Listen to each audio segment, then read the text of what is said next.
C'est fait, sans surprise, Patrice Talon est réélu avec 86,36% des voix, selon les résultats provisoires proclamés par la Commission électorale nationale autonome Sénat, mardi 13 avril 2021 à Cotonou.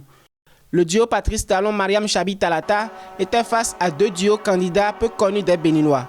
Le duo Alassane Soumanou-Paul Hunkpe du parti FCBE a obtenu 11,29% de suffrages exprimés et Corentin Koé-Irénée Agossa de la dynamique RLC engrange 2,35% des suffrages. Duo de candidats Corentin Koé et Irénée Josias Agossa, 53 957 pour le suffrage exprimé. Alassane Soumanou et Paul Hunkpe, suffrage exprimé 259 612. Patrice Athanas Guillaume Talon et Mariam Chabi Talata, suffrage exprimé 1 984 832.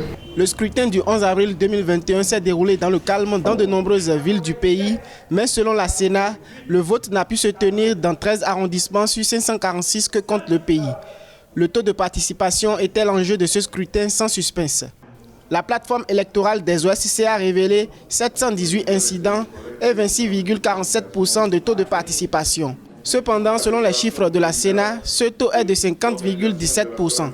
Le vote s'est déroulé dans le calme, à l'exception de localités au centre et au nord du pays où des tensions ont été enregistrées, ce qui a empêché l'ouverture de plusieurs postes de vote. La présence des forces de sécurité était discrète. La mobilisation des électeurs était relativement faible tout au long de la journée.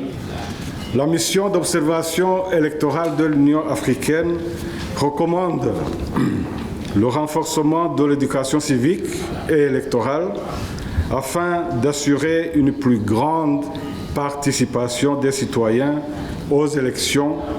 D'après la Sénat, les suffrages valablement exprimés sont estimés à 2 298 401. Il y a eu 111 008 bulletins nuls. A noter que la dernière semaine de campagne électorale a été marquée par l'éclatement de violences entre militaires et population au centre et au nord du pays suite à des manifestations contre le prolongement de 45 jours du mandat de Talon.